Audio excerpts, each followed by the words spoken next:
C'est en notre qualité d'avocat de l'ancienne première dame du Gabon, Sylvia Bongo, et de monsieur Noureddine Bongo, incarcéré à la maison d'arrêt de Libreville depuis plus d'1 an, que nous avons décidé aujourd'hui de prendre la parole en toute indépendance, conscience, honneur, loyauté, délicatesse, modération et dévouement. Ces principes sont les principes essentiels de notre profession. Nous avons décidé de tenir cette conférence de presse pour 3 raisons essentielles. La première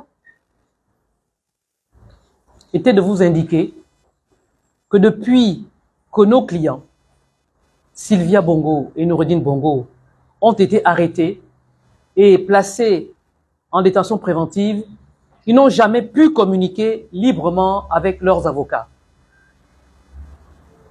J'ai pu les rencontrer 3 fois, furtivement, à la dérobée, pendant quelques minutes, lors des interrogatoires devant le juge d'instruction, dans des conditions exclusives de la nécessaire confidentialité des entretiens entre un avocat et son client, prévus par notre code de procédure pénale. Vous comprenez que toute l'économie du procès équitable est réduite à néant lorsque l'avocat assiste un prévenu présumé innocent sans s'être préalablement entretenu avec son avocat. C'est la première raison. Madame Sylvia Bongo et Noureddine Bongo n'ont jamais reçu une seule visite de leurs avocats.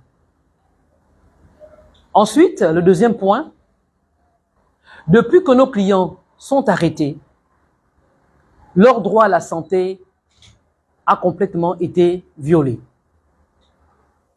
Le droit à la santé est un droit constitutionnel qui est reconnu à toute personne et à tout détenu.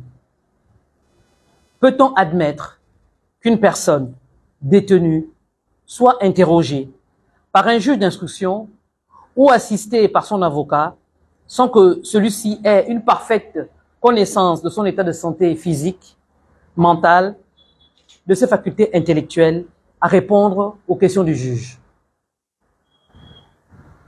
Depuis plus d'1 an, nos clients n'ont pas été examinés par un médecin, sauf lorsque M.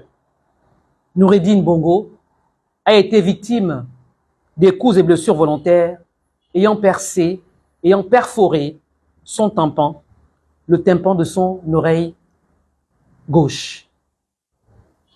Il en est de même pour Madame Sylvia Bongo, qui a été victime de violences physiques. En présence de ces traitements inhumains, cruels et dégradants, des violations des droits de la défense, force est de constater que le droit à la sûreté, à la sécurité de nos clients en détention et des conditions d'un procès équitable ne sont pas garantis, alors que surtout que l'État gabonais est signataire de la Charte africaine des droits de l'homme et des peuples. Nous dénonçons avec véhémence, avec rigueur, ces pratiques liberticides. Depuis plus d'1 an, nos clients n'ont pas reçu la visite d'un seul membre de leur famille. Or, selon nos lois nationales et selon les lois internationales, toute personne détenue a le droit de mener une vie privée et familiale.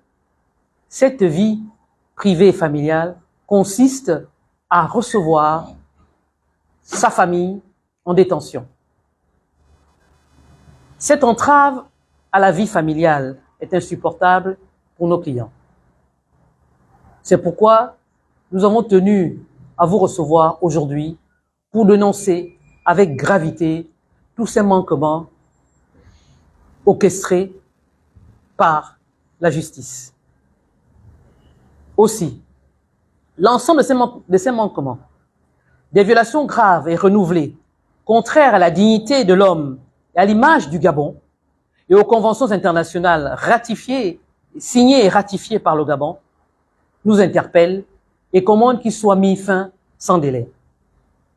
Une procédure est envisagée devant la Commission africaine des droits de l'homme et des peuples.